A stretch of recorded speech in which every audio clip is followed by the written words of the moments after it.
And we're coming to you live for the Built Ford Tough Studio. Boomer Esiason, Greg Giannotti. It's Boomer and Gio on the Fan. Simulcast across the country on CBS Sports Network. And wherever you are in the free Odyssey app. Good Thursday morning. What a day in New York sports we have ahead of us. Yes, finally here. NFL Draft Day. Round one of the 2025 draft will happen 14 hours from now. And we'll finally know who the Jets and Giants pick in the first round. Well, the Giants have two picks in the first round, one of them being a quarterback. That is the thing to watch. We've got game 3 of the Knicks and Pistons and hoping for a dominant performance or at least a win to make sure that we restore the faith from the fan base into the New York Knicks. We'll get into some baseball. Good day yesterday afternoon for the Mets and Yankees, and a really exciting finish again at Citi Field as they continue to win. But we are here, Boomer, breathlessly reporting the NFL draft for what seems like 10 years. The day has finally come. Good morning. How are you? Happy draft day. Yeah, happy draft day. I'm doing great. And by the way, I want to say thank you to our friends at Fanatics. They sent us over the Jets and Giants draft hats that will be given to the draftees tonight by Roger Goodell as they step on stage to basically live out a dream. And, you know, these are the kids that have been watching the draft on TV and been watching the way these things have gone down since they were kids and since they had the dreams to become an NFL player. So it's a great night for a lot of kids, and it's going to be a very disappointing night for a number of other kids. And one of those kids is going to be Shedeur Sanders. And unfortunately for him, and I've lived this life, so I can't even imagine, you know, the butterflies in his belly today as he wakes up if he actually went to sleep last night. Look, he's dropping. We all know it. We all feel it. We all see it. It's everywhere. There are things that are going on around him that, you know, are just only the people within the know of what's truly going on. And, you know, you pointed out this morning to me that Phil Simms said something in here that was correct. And for the better part of 6 months, Shedeur Sanders was a top 5 pick. In the minds of who, though? Well, this is the point. Yeah. And the point is that Phil Simms came in here and said, wait a minute, you know, he's a top 5 pick in the eyes of the media. He's not a top 5 pick in the eyes of the NFL evaluators who have to dig in and get to know these kids and to find out about these kids and to watch their tape, to interview them as individuals, to listen to, possibly interviews with high school coaches and teammates, and you're trying to gather as much intel as you possibly can on all of these players. And it's one of the reasons why Phil came in here and said, look, you know, the media can put out there whatever they want, whatever the narrative may be, and they may be kowtowing to Deion Sanders because of his, I guess, prowess as an NFL football player and now as a college football coach, and this is his son. So you're not going to rip him, and when you do his games as an analyst, you're going to be biased, and you're basically going to tell everybody how great he is. Well, you know, here we are in the morning of draft day, and it seems like his stock is falling significantly. And I don't know what the reason for all of that is. I can't just believe that it's stuff on the field, because I think on the field, I think we see a pretty good player. And I often told you that I think inside of him, I think he has a uber confidence about his ability to be able to play at the next level. But there's something else happening, and I'm not really sure what it is. I can't put my finger on it. And it's going to be really interesting to see, you know, where he ends up and if he ends up getting picked in the first round. Now, that is kind of like what's being talked about. Yeah, I mean, it feels like the Pittsburgh Steelers are the place if he gets past the New Orleans Saints. Yeah, I mean, it is interesting. I'm sure that there's a little bit of both going on. I mean, he may be dropping in the eyes of some, but I also think that in the NFL, he was never looked at as the second or third overall pick. It was just one of those things that took on a life of its own, where it's Cam Ward, Shedeur Sanders, Cam Ward, Shedeur Sanders. It's all we talked about. And I think a lot of it had to do with last year, with the fact that the top 3 guys were the top 3 guys. So here we were with the Shedeur Sanders hype train in the media, thinking that he was going to be right there with Cam Ward. It's not playing out that way. So, I mean, maybe he would have been more like in that Saints range, and now it feels like he's more in the Steelers range. So I think it is a little bit of both. And one thing I am certain of, shouldn't say that, it's the NFL draft, weird stuff happens. One thing I'm fairly certain of is that he's not ending up on the New York Giants. Do you think that he is going to be the second overall drafted quarterback? That's really does Jackson Dart pass him? Tyler Shuck pass him? It's definitely a possibility where, 3 months ago I thought that never would have been a possibility. I mean, it's a possibility. But that question really is, do you think that either Jackson Dart, Tyler Shuck, Jalen Milroe would be picked ahead of the 21st overall pick in the Pittsburgh Steelers? That's the question, because I don't think he gets past Pittsburgh. I mean, they've got Mason Rudolph as their starter. They have no idea what's going to happen with Aaron Rodgers. Mike Tomlin absolutely loves Shedeur Sanders. So that again, I don't know. I that also could be smoke and fire too. Well, but that could just be I don't think so. To Dion, so we'll see. Well, I don't know, because the last time that he talked about a quarterback that glowingly, it was Kenny Pickett, and they took him. So I think that there's a real good chance that he ends up with the Pittsburgh Steelers at 21. Now, the Giants trading back in or staying with the second pick in the second round, which is pick number 34, that's going to be a quarterback. Those are the things I'm confident in right now. That the Giants, with their second pick, whether it's their second first-round pick or their first second-round pick, that's going to be a quarterback. And who is it? And, of course, here we go again with Instagram scuttlebutt. Oh, yeah. I don't know if you saw this. I love Instagram scuttlebutt, and I know you're all over it. Well, I don't know if you saw this, because it's something that I just saw this morning. Oh, can I guess? Then I guess you probably saw it. I don't know. Maybe I did. What is it? I don't know. You don't know? Okay. I don't know. Well, I'll bring you back to last year when we were talking about Francisco Lindor and Carlos Mendoza's son on Instagram. And there was something that he was saying about, like, he was out there talking about him being the MVP or whatever it was. And people were like, no, it was Soto. Sorry, it was Soto, and how the offer that they were going to give Soto. That's what it was. Okay, so this was Lindor's son. No. It was Carlos Mendoza's son. Oh, Carlos Mendoza's talking son. about what they were going to offer Soto, and people ran with it. Turns out, how old is Carlos Mendoza's son? He was like 12. But turns out, and I asked Carlos Mendoza to his face in this event that we did, turns out that wasn't his son. And I believed him because he looked me right in the eyes and goes, I don't know how the hell that happened. That's not him. If it was him, I'd tell you, and I'd yell at him. But it wasn't him. So this was somebody that was impersonating Carlos Mendoza's son? Yes. That sucks. But if the kid's 12 years old, that really sucks. Well, that's just what people do. Just like there's, the Ian Rapapoos and the Adam Schefflers and all of these things that we see on X. So I bring you to today. Something happened on Instagram today with somebody's son. Yep. Oh, man. And it was, so this one has been confirmed that it is this person's actual son. And after the post that was made by the son, his account deleted it and then went private.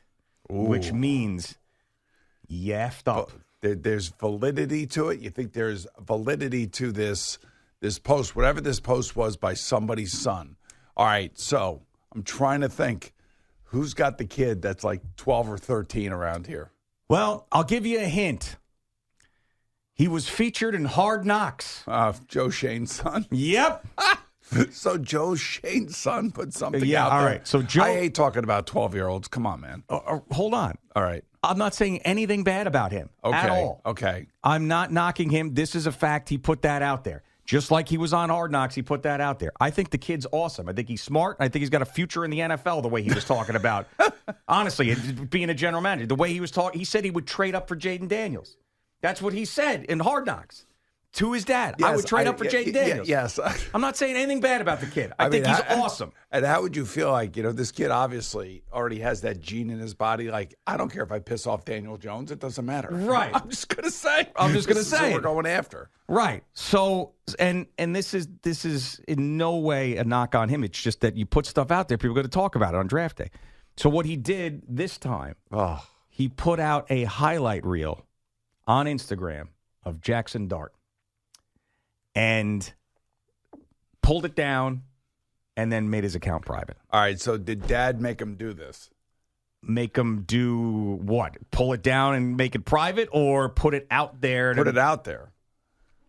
That would be devious by Joe Shane, though. But that would be one of the all-time great, smokescreen spots. Smokescreen spots. Yeah, yes. no, it certainly would be. And maybe he remembers the Carlos Mendoza thing because it was local, and said, "Hey, we can throw some people off our trail here." Maybe, or maybe his son just knows what's going on and is not thinking because he's a young kid. He's social media, and is like, just I'm going to put this out there and no one's going to see it. All right, so according to this now, we can extrapolate out of this that it's going to be Jackson Dart. What about Tyler Shuck? Did he put anything out there about Tyler Shuck? He did not. Okay. He did not. But that doesn't mean that they're not interested in him. And I think that the Jackson Dart pick would be later. I don't think that they're going to shock the world and pick Jackson Dart number 3. No. So it's not some crazy surprise if they traded back in or Jackson Dart fell to them at pick number 34 that he would end up on the Giants. But that was something that was interesting, and it's absolutely his son. And his son, by the way, has a history of knowing quarterbacks. Yes. Because last year you wanted to trade up and take Jaden Daniels. Now, I don't like the Jackson Dart idea at all. But now that Joe Shane's son likes him, now I think I might have to like him a little bit more because he nailed it last year. Do you think Joe Shane's son is sitting in there watching tape with his dad? I do. It sounds like I it. absolutely do. And he also, another thing, if I really want to read into this, it also could be one of those things where Joe Shane's son doesn't like Jackson Dart all that much. He's trying to convince himself of it, so he's like putting out the highlight film, like, hey, look, this is the best of him. Hey, Al, reach out to Joe Shane's son, will you please? Yeah, and I think, once again, I think the kid is great. He didn't do anything wrong. It's just that when you put stuff out there, people will talk about it, and I'm not going to chastise him one bit. I think he's a great kid. Joe Shane's a great guy, great family and I understand Joe got a lot of crap for the Hard Knocks stuff with the Saquon thing. The stuff that was awesome with him is seeing him and his family and what a great guy he is. So that just happens to be now a little bit of a thing in the Shane family. Oh, that's definitely a thing. And like father, like son. Yeah. I mean, this is great. This is this could be a dynasty building over there for the Giants. For the Shanes. Yeah, general manager after general manager. So that's something to keep an eye on. So I really do believe that we're going. It's going to be Abdul Carter number 3. That's no shock if he goes to the Giants. Do you think that Joe Shane wakes up this morning? He's driving to work right now, or wherever. Yeah, I'm assuming he's driving to work right now because today is draft day. And if he hasn't already been there working out or whatever, and all of a sudden somebody runs to him and says, "You can't believe what Boomer and Gio are just talking about right now. They're talking about your son putting out Jackson Dart highlights."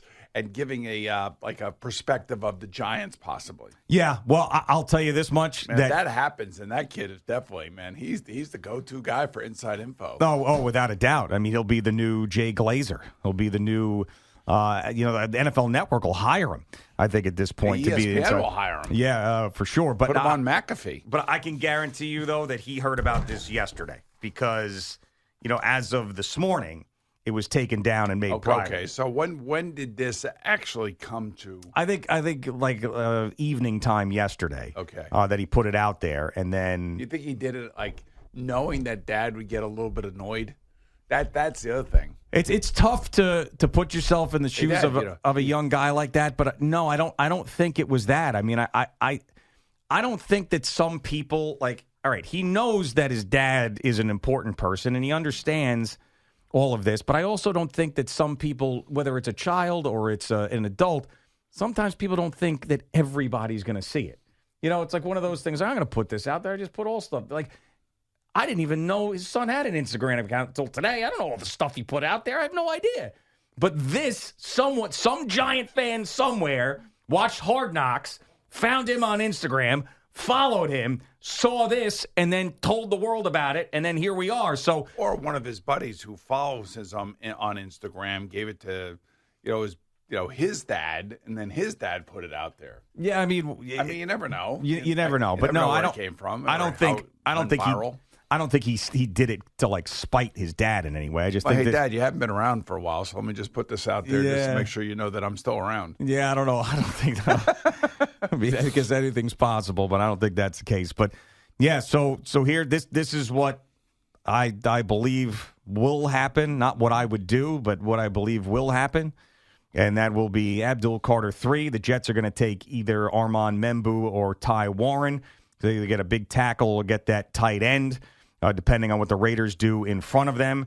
And I think that the Giants will either trade back into the first round to grab a quarterback, or if their guy that they like is falling to the second round, they'll stay there with pick number 34 and take that quarterback. That just sounds just so like chalky, chalk.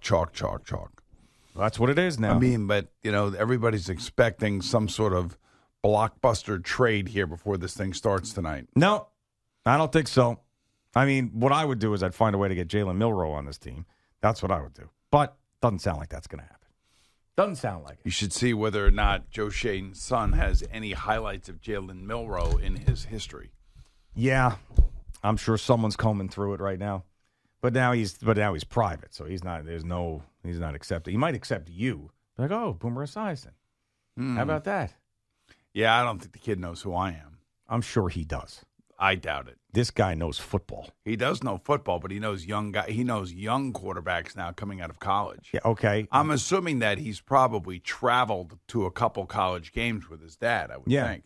I'll guarantee you that he knows, he's heard of you at the very least. He may not know certain details about your career. I guarantee that he's heard of you. So you just send him a little request on there and then see if he accepts it.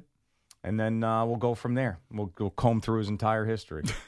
Look at his stories, all that stuff. See if we can pick up any inside information on what the Giants are going to do.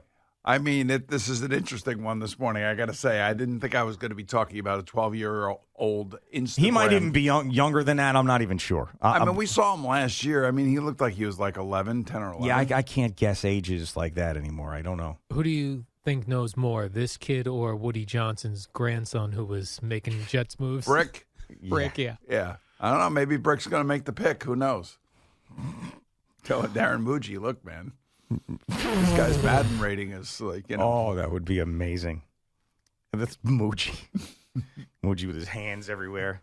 We were going to pick this guy here, but then Brick came in and he said this guy, so we took him from here and put him here because that's what Brick wanted. And brick by brick, we're